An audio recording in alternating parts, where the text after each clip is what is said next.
Snow had already started falling before noon, the heavy, wet kind that sticks to eyelashes and horsemane, the kind that meant the mountains were closing early this winter.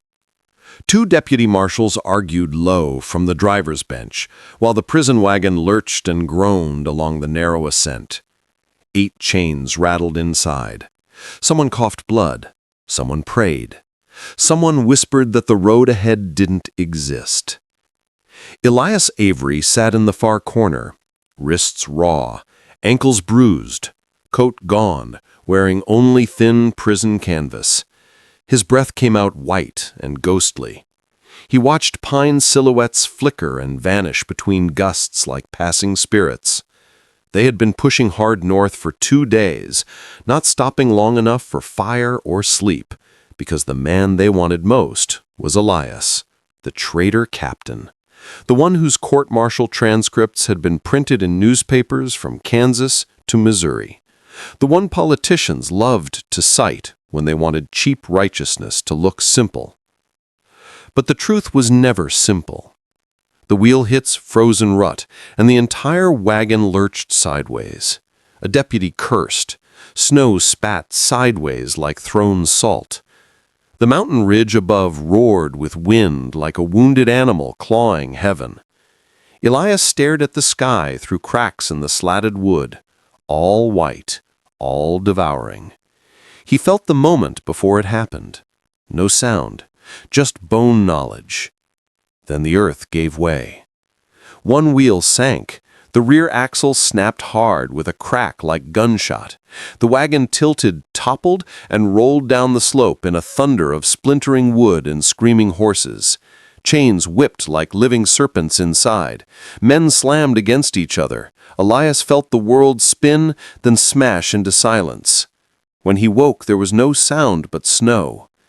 He opened his eyes slowly. He was lying face first in white powder that numbed and bit at once. The wagon lay broken 30 yards above him, wheels in the air, horses dead and twisted, one deputy crushed beneath. Blood and snow like spilled paint. He wasn't dead. He wasn't even fully conscious. He crawled, half dragging the chain weight along his ankles and wrists until he realized the metal had sheared on impact. Not clean, jagged like shark teeth, but broken. He pushed himself up on one knee, lungs burning. The storm thickened fast. He could barely see the ridgeline. He looked at the dead horses. He looked at the mountains. No sound of other men, no marshals shouting orders, no gunshots. Just wind. He wasn't sure if he was blessed or cursed. He wasn't sure if God had sent a way out or a crueler death with slower hours. He stumbled toward the tree line because instinct said the first priority of breath was cover, shelter. Direction was impossible. Anything not burial by snow was better. His limbs shook under him. Every old wound flared. He had been a captain once. Men trusted him once.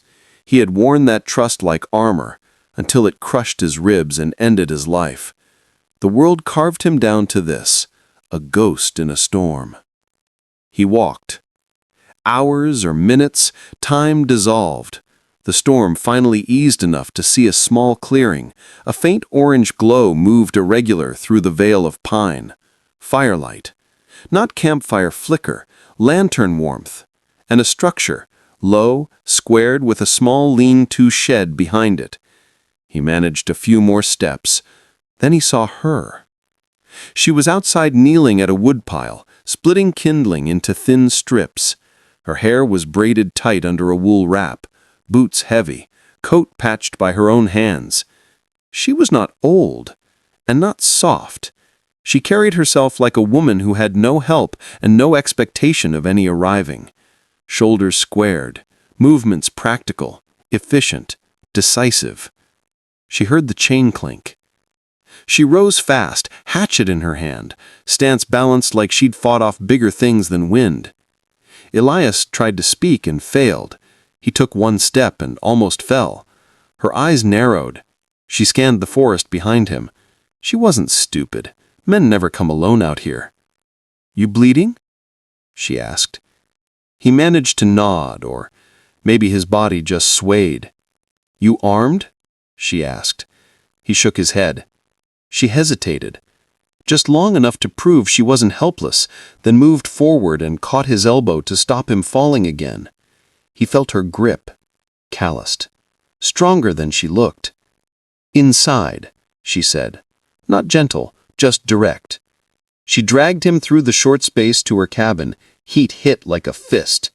The cabin was single room, but already felt lived in. Shelves she'd built herself, a pot over embers, pine smoke thick enough to taste. She lowered him near the stove and cut the last half chain with a cold chisel and hammer. Sparks flew. She didn't ask if he was a criminal, or righteous, or broken. She cared about the now, the living. "Get your boots off before frostbite wins," she said. He coughed hard before answering. "You don't know who I am." She stopped, studying him long, sharp eyes, thinking, judging him by silence, not gossip. "No," she agreed. "But I know you won't live another hour out there. I can sort the rest later." She poured boiling water into a tin cup, mixed herbs from a tin, and handed it to him. He drank. It burned his throat in a way that meant life forcing its way back into the blood. "Name?" she asked. He hesitated only 1 second. "Elias Avery." She paused a fraction. Recognition flickered, faint but present, like she'd heard the name whispered over crates in a general store, newspapers that traveled slow, but traveled anyway. "I'm Marin Hale," she said. "Not afraid, not impressed. You'll sleep here tonight. Tomorrow we'll see what problem the world has with you." He closed his eyes, exhausted beyond anything language had room for. Her voice reached him through the fog. "You're safe for the night. That's all I'm promising." He didn't have strength to answer, but he'd remember those words forever. Outside, the storm rebuilt again, furious that a life it tried to take had slipped inside the one cabin in the mountains with just enough stubborn soul to keep him alive. Inside, two strangers sat within glow of small fire, and for the first time since the court-martial, Elias Avery felt something he didn't dare name yet. Not hope, not safety, but the fragile first outline of a chance. The snow did not settle gentle that night. It came in hard, sideways sheets, rattling the cabin boards like teeth, screaming through the seams, the kind of storm that would have killed a man slow if she had left him outside even 10 more minutes. He sat now on the old pine chair she used for sewing, still cuffed at the wrist, still bleeding slow from the iron bite. Steam from the coffee she poured for him rose like a ghost between them. They did not talk at first. Silence in frontier months is not empty. It is pressure. It is measurement. It is two souls watching the other soul and seeing what type of dimension exists behind the eyes. He kept glancing at the single rifle on the wall above the stove. She noticed every glance. "You hungry?" she finally asked. He didn't answer right away. He stared at the bowl of beans simmering. Then he nodded once. "Name?" she said. He hesitated. "Jessie," he answered. "Yours?" "May." He repeated it once under his breath like it was a word he had known before from a dream. May. He was half frozen, and she could hear his bones vibrate under the shirt, not from fear, from shock, from the storm, from the last 48 hours nobody in this region even knew happened yet. "You want to tell me what happened?" she asked. "No, ma'am, not yet." The way he said "not yet" was not defensive. It was protective, like he did not want to lie to her, so he was holding his silence until he could tell the truth clean. The storm hit again, harder, like a wave off the Bering Sea. The wind shoved the cabin door so sharp that May instinctively reached for the locking bar again. Jessie watched her hands. "You live here alone?" she said. "Yes." "You got neighbors?" "No. Town is a full day south. Nobody rides here unless they're lost." He nodded as if calculating how much danger he dragged into her world. You could see guilt in his jaw. "I didn't choose to come here," he said. "The storm did." She didn't answer. She ladled beans into 2 tin bowls. She slid one in front of him. "You got cuffs on," she said. "That means somebody owned you before you fell into my snow, and I'm not stupid enough to think that kind of somebody is just going to quit chasing." Jesse looked up at her with eyes that were not outlaw eyes. They were hunted animal eyes. "They ain't law," he finally said. "They're men hired to look like law." "Why?" He inhaled slow. "Because I saw something I wasn't supposed to see." "Where?" "Salt River Crossing." She stiffened. Salt River Crossing had a reputation. Bad cattle crews, bad risky, bad politics, bad men who pretended they were patriots. "What did you see?" "He ain't saying it yet," he repeated. "And if I do, you'll wish I never spoke it." The storm banged again. A plate on the counter vibrated. May sat down across from him. The heat from the stove filled the cabin, but it felt like they were sitting on the edge of a cliff. "You are not staying here long," she said. "My roof is shelter, not sanctuary."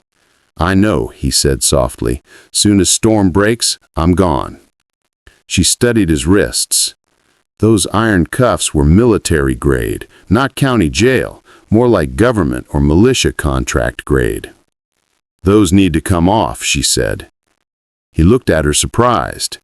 "You trust me that fast?" "No," she said. "I trust Winter less." She stood up, went to her grandfather's old trunk, pulled out a little metal wedge and a hammer.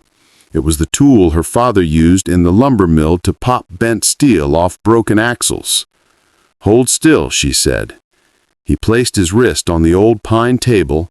She lined the wedge. She hammered. It took 4 brutal strikes. On the 5th, the iron cracked.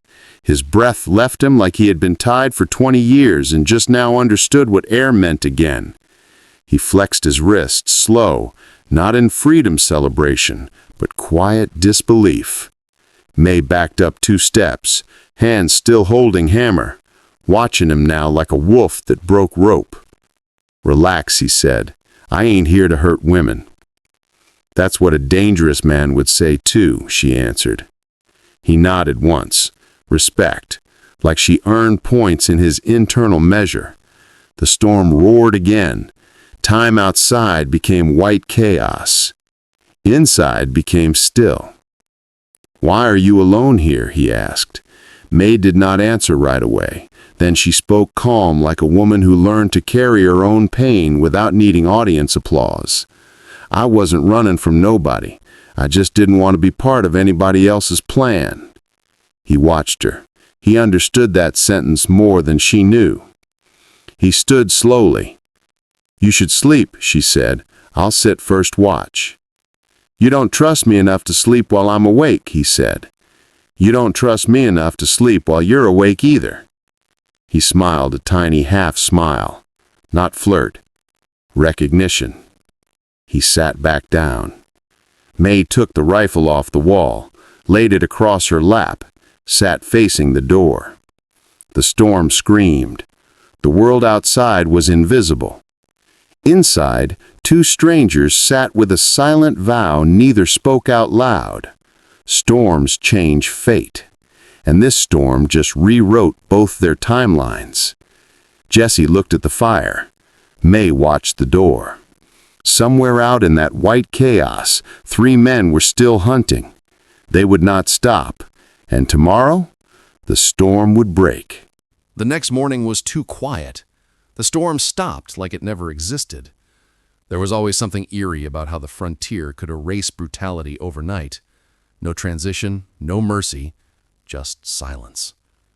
Jesse stepped outside slow, bare hands free now, the broken cuff metal still on the cabin table like a dead snakeskin. The world was white.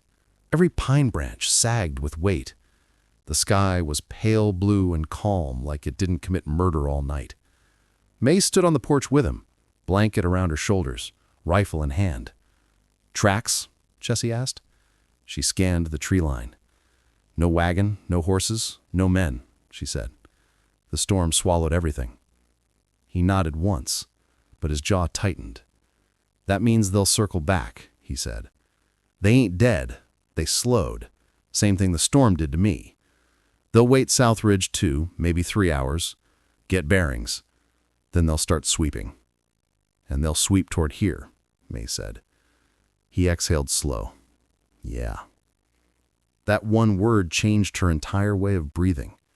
She was not a woman who feared normal danger. She had lived rattlers, coyotes, drunken drifters, winter starvation, and 3 seasons of sickness that wiped out 2/3 of her father's mill crew. But there was something different about Jesse's voice when he spoke of these men. There was a knot behind it. Something political. Something protected. Something that ordinary county deputy men didn't chase for this long across open country. Jesse, she said slowly, you need to tell me what you actually saw. He shook his head. I can't yet. If I tell it early, before I choose who I trust fully, it will put the wrong target on the wrong back. I ain't dragging you into a war that ain't yours unless I have no other choice. That war already reached my porch last night. It is already mine. He looked at her then, full in the eyes. Long.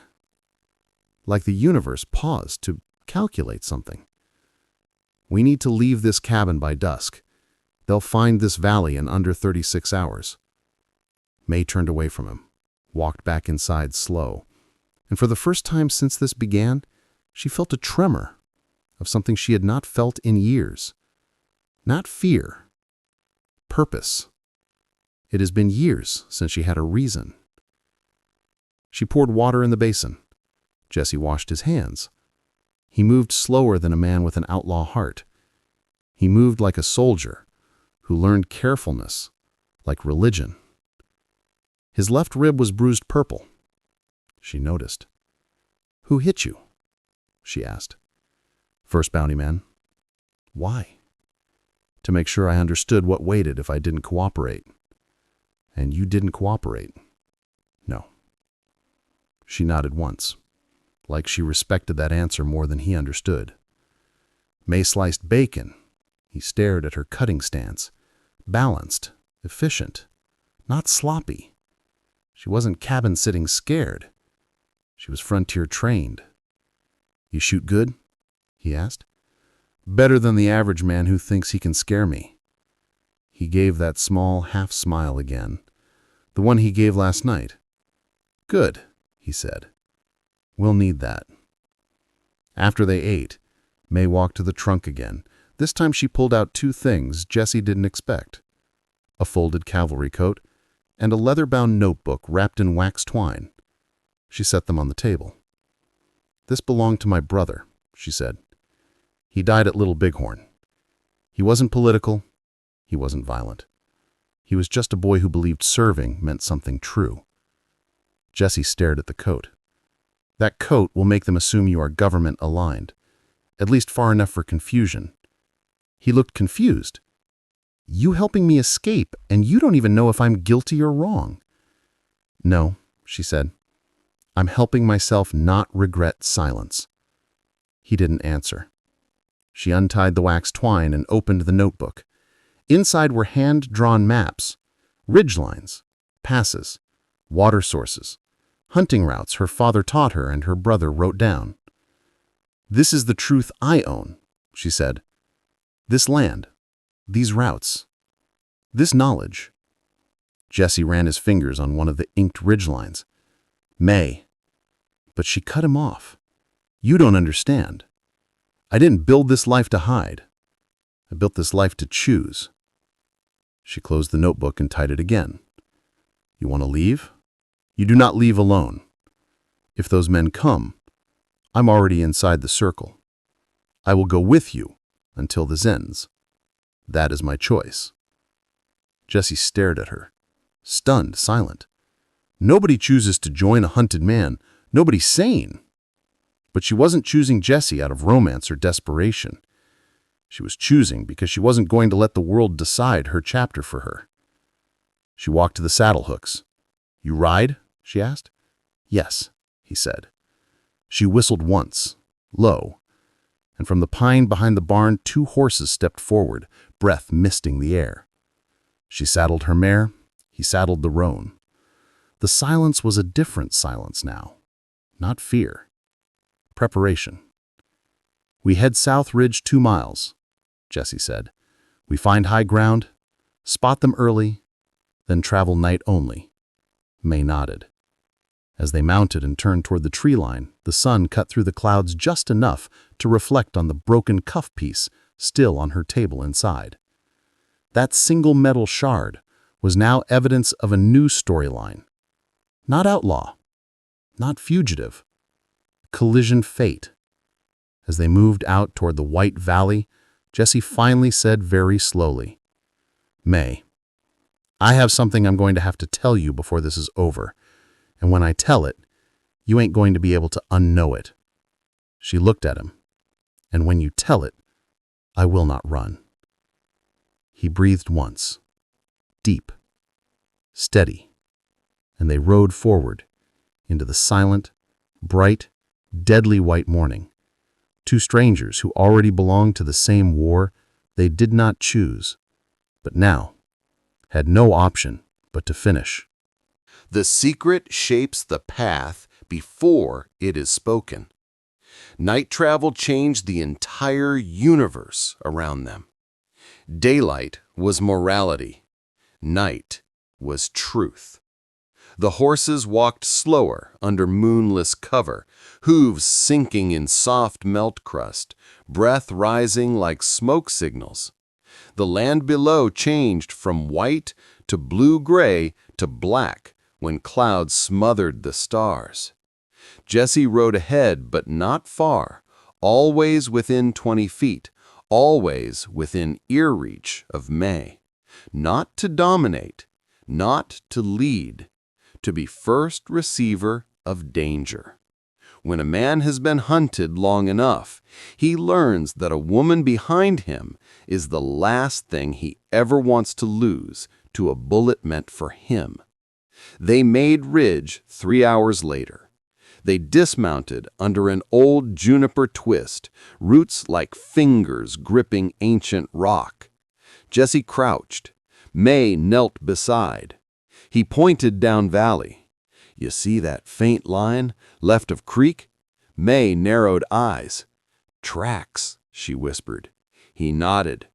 3 horses, same 3 that had me. May felt a cold drop under her rib.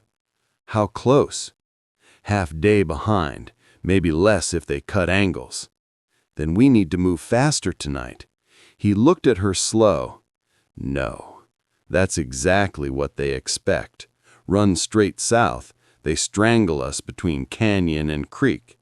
So then what? We move west first, hard west, into dead ground. Nobody rides dead ground. That's why we do. She stared at him again, longer this time. The man operated like a former soldier, not the sloppy outlaw kind, the trained kind, the kind who calculated not just escape, but psychological misdirection. "Jesse," May said softly, "these men aren't bounty. They aren't just hired muscle. They're military." He didn't answer. He didn't need to. His silence confirmed everything. May sat back against rock. The truth formed even without words. Her cabin was gone. Her old life was gone. This was war scale now. Jesse finally spoke. "You ever hear of Colonel Ashton Hale?" May froze. Everyone heard of Hale. The newspapers printed him like hero patriot. The government trotted him out like frontier saint. He gave speeches on flags and honor and divine national destiny. But men at supply stations told different version. Men at freight stops whispered different version. Miners in Montana said his special officers didn't arrest, they erased. He's not real law, Jesse said. "He's government without court. He's justice without witness. And if a man sees the wrong ledger, or the wrong shipment, or the wrong treaty draft, Hale sends men who do not stop until that man disappears." May swallowed slow. "And you saw something." Jesse nodded once, slow. "A transfer manifest. Not cattle, not goods. People." May stared. "What kind of people?" He exhaled. "Hostages. Native hostages. Not prisoners. Hostages. Eastern interests want forced settlement approval signatures. They're trading human lives to guarantee treaty signatures go the way they want. I saw the names. I saw the ledger seals. Hale's men caught me reading the crate under high wind, and they knew immediately I understood what I saw." May's hands tightened on her knee. This wasn't outlaw narrative. This was national blood sin. Jesse continued. "I was never supposed to survive past that hour. They were supposed to break me, kill me, bury me in stormwash. The wagon was not transport to trial. It was transport to vanish." May stared into nothing for a long moment. "There are some truths you hear once, and you can never go back to a smaller world again. So I need you to understand this fully," Jesse said, voice low, steady. "If these men catch me, they will kill not only me, they will kill anyone with me. They cannot send witness to ground that can speak." May didn't break eye contact. "That means my fate already changed the moment I opened that cabin door." Jesse's throat tightened. "Yeah," he whispered. May did not tremble. May did not collapse inside fear. May became harder. "We are not running anymore," she said. "We are choosing the battlefield now." Jesse stared like he had never seen a woman speak destiny in real time before. "We are one day ride from old Army telegraph post in Prescott Valley. My brother mentioned it. Decommissioned, but still intact signal tower. If we get there, we could broadcast Hale's ledger details in code. Somebody east would decode it. Somebody honest. You expose him before he erases us." Jesse stared at her like she had just ripped a hole in the universe for hope. "That would make this war on our terms," he said. "Then we go west tonight, cut south tomorrow, hit signal tower before dawn next sunrise." Jesse nodded once. "Not decision. Vow. May, we do this. There is no world we return to after. We become part of the ledger too." She stepped toward him, inches from his face. "Then we write our own ledger," she said, "and not theirs." For a rare second, Jesse forgot fear. He forgot winter. He forgot men behind him. There was a new force in the world now, and it stood in front of him, choosing the same line. They mounted again, turned west. The night air changed, not running, striking purpose. Behind them, downslope, 3 riders reached a choke pass. They found fresh horse prints. They knew exactly who would be with him now. The lead rider spat. "She chose him. Good. Kill the witness, and you kill the shield." They turned west, too. A new hunt began. Dawn was 7 hours away. By second night hour, they hit the Red Rock Basin, where the ground turned sharp as broken pottery and sagebrush grew low like knives waiting to slice at horses' ankles. The sky above was black velvet with a thin smear of stars. Cold air burned inside lungs, but they kept moving because momentum now equaled survival. They slowed only when the horses began to steam too hard. May slid down first, knees stiff but spine unbent. Jesse followed, breath seeing like war drum in air. They moved under a scrub overhang where nightshade held. Jesse knelt and took out the small tin box he had an inner coat lining. He never opened it until now. May leaned close. Inside the tin, were 3 small folded pages of ledger copy, smeared pencil, oil-stained corners, torn from the side like he ripped in frenzy before caught. May stared. This was real. Not rumor, not tall-tale saloon talk. Actual names, actual tribal captives listed with value assignment, like cattle. "These 3 sheets alone are enough to hang him," May whispered. Jesse didn't look proud he held them. He looked broken that he had to. "I memorized 36 other names. These 3 are only proof I could physically rip before they stormed." "What was Hale trying to bargain those lives for?" May asked. "Midwest Rail Control. He needs treaty signed to move freight territory permit into private Eastmen pockets. They get monopoly on line. They get generational wealth. They get America built under their single private greed brand. They want Frontier to be company, not country." May closed her eyes. "When this is exposed, nation shatters." "Yes," Jesse said, "but nation also gets honest chance to rebuild real." May exhaled slow. There are certain points in Western narrative where characters stop being just characters and become the hinge of history. This was that hinge. Suddenly, a twig snapped low behind them. Both froze. Jesse slipped his hand to revolver under coat. May raised rifle. Silence. Then another twig. Jesse motioned low with 2 fingers. May moved left. Jesse moved right. In Frontier reading, danger most times announces itself before you ever see the face. A young fox darted out between sage and rock, terrified, sprinting wrong direction. Animals never run toward danger. They run away from something worse behind. May understood instantly. "They're close," Jesse nodded. They barely had time to mount before 3 rifle cracks split night like thunder. May felt the bullet pass her cheek, air sliced like hawkwing. Jesse grabbed her shoulder and yanked her down behind rock as horses bolted forward and broke direction to a safer angle instinctively. Dust and shattered stone rained over them. Voices echoed distance. "They're splitting perimeter," Jesse shouted low.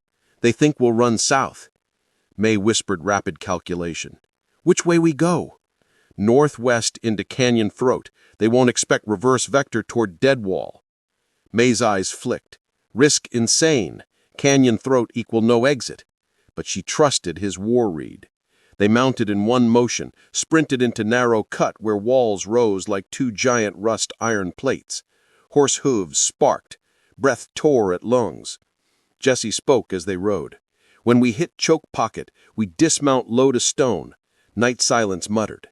They both crouched behind body-wide break rock. Jesse whispered very slow, like he was speaking a vow. "You don't shoot to warn. You shoot to end." May nodded calm, not emotional. This is the moment she changed. From self-chosen isolation to war chosen by truth. The men approached cautious, but arrogant cautious, believing themselves superior hunters. Jesse waited. May steadied. The first rider silhouette crept along wall. Jesse fired once. Horse screamed. Man fell hard, hit stone, didn't get up. Second rider veered wide, rifle raised, shot cracked. May fired back, clean, centered. He dropped backward, dead weight. Third man stopped. Silence. Jesse angled position. Third man shouted through darkness, "You don't understand what you're crossing into. Hale is America's future. Hale is untouchable. Hale is Washington now." May cut voice with a single shot beside his head at Stone. Stone shattered above him. She spoke ice. "No man who cages other human lives is America. That is empire, and we do not bow to empire." The third man ran, full terror, into the night, leaving horse, leaving rifle, leaving his courage behind like spilled entrails. They held their breath long after he vanished. Then Jesse turned to May, breath shaking now, not from fear, from magnitude. "May, you realize that was moment line crossed. After this, nothing is small again." May laid her hand on his forearm, gentle, but not romantic pretense, survival honesty. "History always begins with 2 people, deciding to not be silent anymore. Jessie stared at her like she was not just frontier woman, she was the story itself. "We ride now," May said. "We can still hit Signal Tower by dawn." They mounted again, this time every breath full purpose. Dead ground behind them, war ahead of them, Ledger Truth in his coat. There was no turning back. The future of an entire nation pivoted on a man and woman riding through impossible night, chased by men who feared truth, towards a signal tower that could burn the lie so bright that the East could never unsee it again. On dawn arrival, the world would either change forever or end on that ridge. By pre-dawn, the horizon was thin ash blue. The air had that strange quiet before birds speak, before wind wakes, before the world decides which direction of fate it will choose. Horses labored uphill through shale scree toward Comet Ridge, where the old telegraph repeater sat like a lonely steel spine in wind. If they got message out, this corruption does not stay frontier contained. Washington, NYC papers, Chicago wires, all would see Hale exposed. Jessie kept rechecking the ledger pages inside inner coat like a man who feared reality could blink this proof out. May kept scanning back trail. The third man who fled, she knew he'd lead others back. That kind of man was built for surrendering to power. Power always kept men like that as supply, men who live only to point where others are hiding. They reached Ridge Crest. Old repeater station. Leaning wood, iron crank, telegraph harness half rotten, but intact. Jessie jumped off horse, walked like he'd rehearsed this night his whole life. May froze. Tracks. Fresh boot. Fresh tobacco spit. Someone was already here. Before she could speak, Jessie was shoved hard face first into the post by a rifle barrel. 4 men stepped out from inside the station ruin, and the one leading them wasn't Hale. It wasn't Deputy. It wasn't law at all. It was Samuel Trask, Jessie's older cousin, former Union scout. The only man Jessie had ever trusted before tonight. He smiled like a gambler who just turned last card and already knew it was ace. "Jessie boy, you shouldn't have come back west. You were supposed to die in that wagon. That was the plan. You ruining the plan now." Jessie blood boiled. He spit dirt. "You're working with Hale?" Trask shrugged casual. "Hale ain't just one man. Hale is the gate." He tapped his temple. "Rail, steel, money, future. You think America gets built on moral wind? No, it gets built on select men deciding who gets to live in it." May's eyes went cold steel. "You cage people to build a country, you're not building a country, you're building an empire of rot." Trask pointed rifle at May's chest. "You are noise. You have no vote on the shape of future." Jessie bared teeth like wolf. "You touch her, you die before I finish falling to the ground." Trask chuckled. "Cute, but I don't need to kill her. I just need to disarm her usefulness. And I already did." May snapped around toward Jessie, panic suddenly rising. "What did you do to me?" she demanded. Trask smirked. "Oh, you don't know. Jessie didn't tell you. Sweetheart, Jesse Morgan used to be Hale's bookman. He was the one who verified the ledger system. He is the one who wrote the efficiency model of respect-based deterrent, which is fancy handwriting that means how to keep captives terrified without spending bullet cost." May froze like hit with hammer, went hollow white inside. Jesse shut his eyes tight, like his past punched through chest wall. "I left them," Jesse said quietly. "And that makes it redeemed?" Trask mocked. May stepped back like cliff edge just appeared behind her. Jesse spoke fast, desperate, true. I wrote it before I understood what I was writing, before I saw the human lives in those columns, before I knew what Hale did with the schedules. The moment I comprehended it, I ran. I stole these 3 sheets and ran. That's why I was in that prison wagon. Hale wanted me dead before I could speak." May's breath shook. Betrayal is never pure betrayal. It's the collision of revelation and timing. "You should have told me," she whispered. Jessie swallowed a flash of shame like swallowing broken glass. "I was afraid if you knew what I had been, you wouldn't walk with what I'm trying to become." Trask laughed rich like theater villain. "That right there is why good men never win. They think truth is earned. Truth is a commodity. Men like Hale buy it. Men like us weaponize it. And people like her break under it." May's eyes went cold steel. "I don't break. I adapt. And I don't love men who lie about the shape of their shadow." Jessie flinched. That cut him deeper than any bullet could. Trask cocked rifle. "Put the ledger pages on the rock. Back away. Maybe I'll let you both limp somewhere east and forget anything happened." Jessie looked at May. This was choice moment, the crossroads of who he would be remembered as. He placed the tin down, slowly. Then he whispered to May without moving lips, "When I move, you run." She didn't nod. She didn't need to. He lunged. Rifle blast tore air. Jessie slammed Trask sideways into a beam. Both went rolling in dirt like animals in death pit. May ran. 3 other gunmen chased. She didn't run away from Jessie. She ran to save the ledger pages. Bullets chased rock sparks around her feet. She grabbed 10, dove into sage, rolled, felt bullet rip sleeve, grazing skin but not breaking bone. She scrambled down ridge, hit shale, sliding, tumbling until she hit low gully. Up above, 2 shots fired. Then silence. Then Jessie's voice, ragged, torn, screaming her name raw from top. "May! Run! Run!" She heard rage, and she heard grief, and she heard something like him already dying in that sound. She clutched ledger pages to chest and sprinted through dead brush, through darkness, through a world now split in 2. Behind her, another shot. Then another. May did not look back.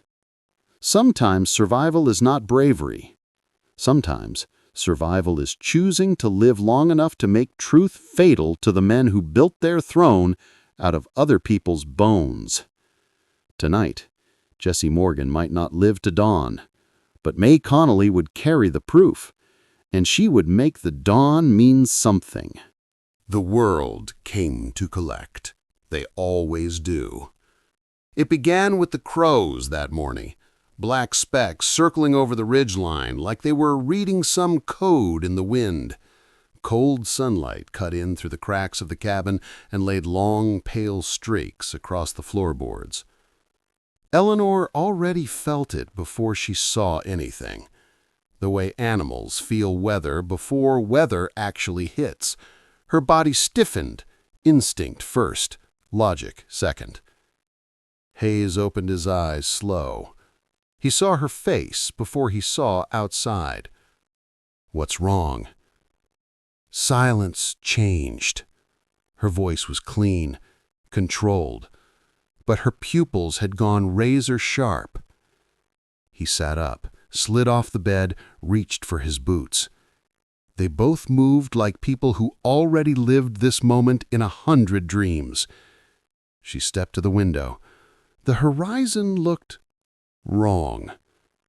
6 horse silhouettes, slow, precise, all black coats. Not the scatter pattern of travelers, not ranchers, professionals. Hayes already knew.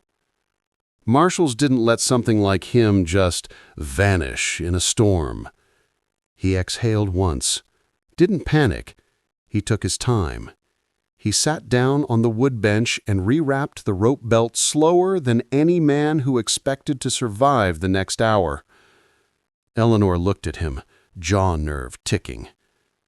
"They'll burn this place if they have to," Hayes said. They think you killed those two. He shook his head soft. The man who led this job, Marshal Judson, he doesn't believe I killed them. He just needs a body so he doesn't look like a fool. Eleanor felt the anger burn behind her ribs like kerosene catching. So this is political? Always is. She swallowed hard. Hayes, listen to me carefully. I don't care what story they told. I have lived enough winters alone to know when a human lie meets a human truth, and I know which side you are on.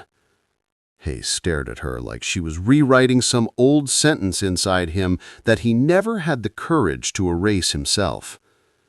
You stay here, he said softly. I'll walk down the hill. If I meet them in the open, they won't shoot you in crossfire. That's the only rule these men still keep. No. Eleanor stepped forward. Her voice didn't shake this time. I am done being the person who waits inside while the world decides everything outside. Her hand went to the shotgun stock leaning by the stove. He stared at that hand. It was small, but the choice inside it was huge. The riders reached the lower meadow and spread into a fan shape before dismounting. One man remained mounted, tall, stiff posture, steel eyes. Marshal Judson. Hayes walked down the incline slow, hands open, snow crunching like brittle bone under each step. Judson, Hayes said. Hayes. Judson's reply felt like metal sliding across stone. You made me ride through blizzard country looking like a fool in front of the governor. That already qualifies as a hanging. I didn't kill them. You know I didn't. It doesn't matter if you didn't, Judson said. You were the only one who could have. Public needs clean endings. You're the ending. Hayes smiled crooked. Not sarcastic, just tired. We were the same once, you remember that? Before rules became theater props? Before the job became protecting careers instead of protecting truth? Judson didn't blink. The West isn't built on truth, Hayes. It's built on order. Behind Hayes, Eleanor stepped into their sight line. Judson's men turned rifles instantly. Hayes flinched, subtle, microsecond panic, not for himself.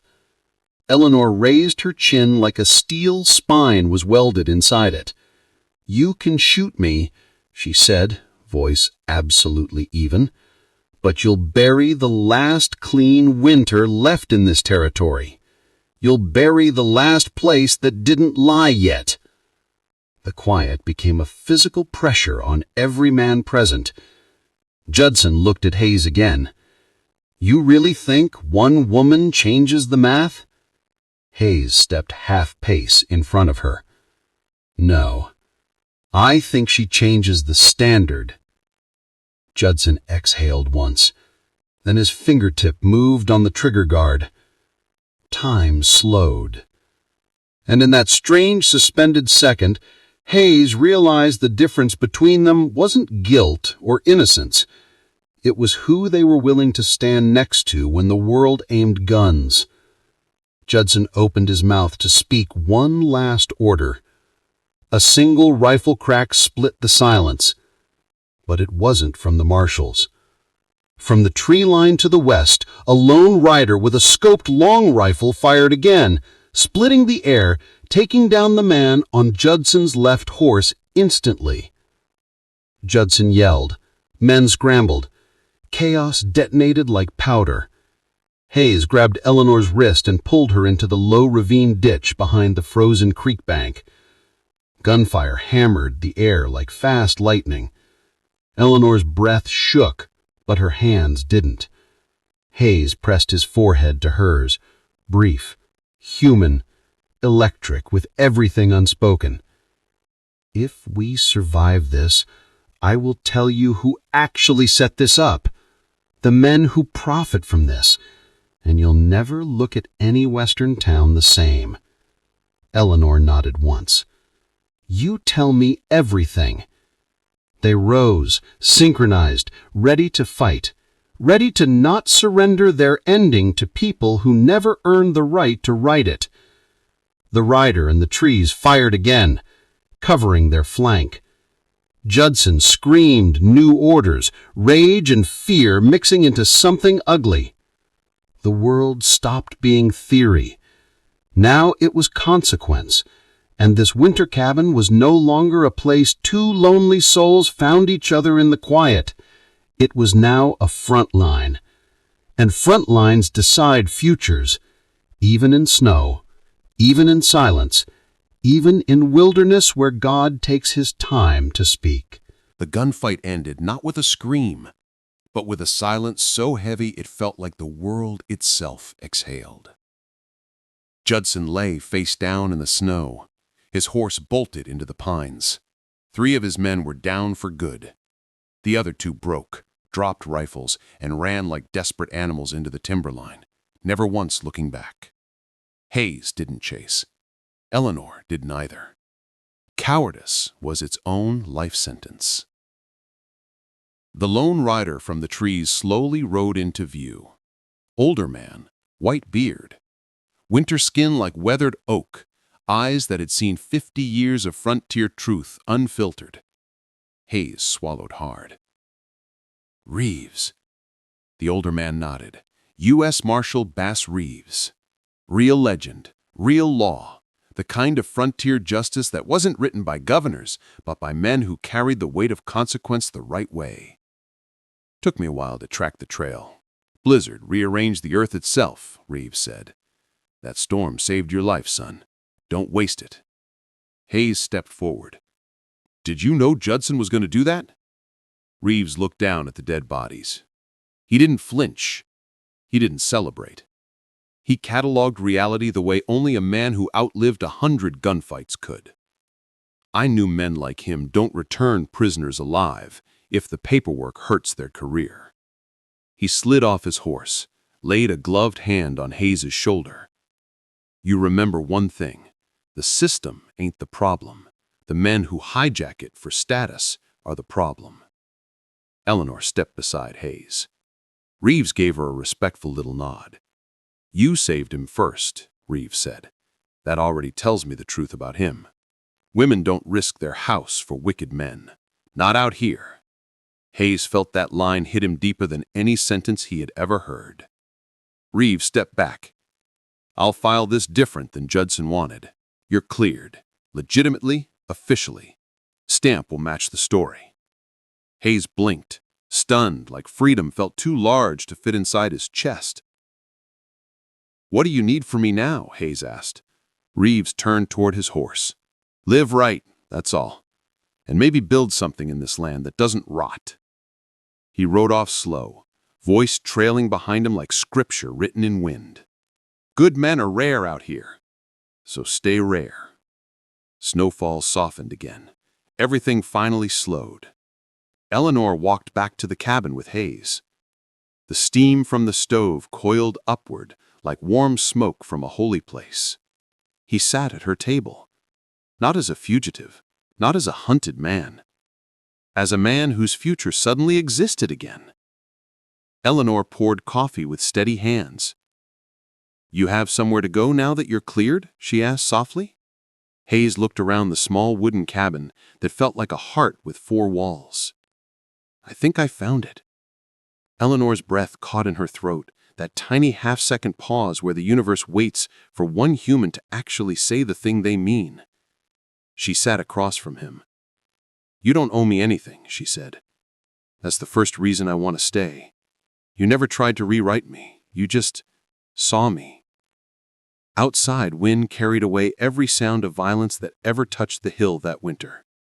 Inside, the world became small enough 2 people could hold it between them without breaking it. Hayes reached out, slow, like approaching a wild animal you respect. Eleanor placed her hand into his palm like she always knew this exact moment existed somewhere ahead. Not destined, chosen. The frontier doesn't reward comfort, it rewards courage. They earned this peace, not by luck, by choosing each other when the world wanted them destroyed separately. Spring. Epilogue. The thaw arrived late that year. River broke open first, then soil, then sky. People whispered rumors about the cabin above the frozen creek, the one no marshal rode near anymore. Some said a dangerous man lived there. Others said a good woman lived there and saved him. Truth was simpler. Two people survived the worst winter of their lives together and decided that survival wasn't the goal anymore. Living was. Hayes built a second room onto the cabin, not because they needed space, but because futures need foundations. Eleanor planted the first garden she ever planted, not as a survival tactic, but as a choice for tomorrow. Every morning she brewed coffee at the table, and Hayes sat in that same spot, and the world outside could be fire or flood or war. But inside that cabin, peace had shape and weight and continuity. The Wild West never gets quiet, but it gets honest enough sometimes that two souls can finally hear themselves. And that winter storm that once tried to kill them